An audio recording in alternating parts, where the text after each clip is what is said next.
एक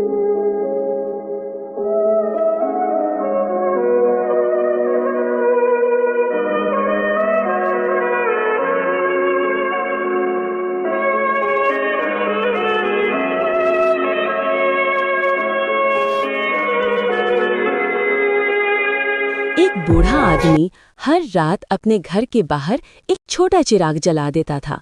लोग पूछते, बाबा जी, यहाँ तो कोई आता जाता नहीं, चिराग क्यों जलाते हैं? बूढ़ा मुस्कुराकर कहता, शायद आज नहीं, लेकिन कभी कोई थका हारा मुसाफिर इस रोशनी को देखकर रास्ता पा जाए। एक दिन वाकई एक मुसाफिर अंधेरी रात में रास्ता भटक गया। इसी चिराग की रोशनी ने उसे बचा लिया। बूढ़ा आदमी आहिस्ता से बोला, नेकी कभी जाया नहीं जाती।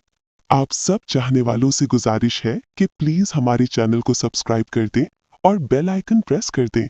बहुत शुक्रिया।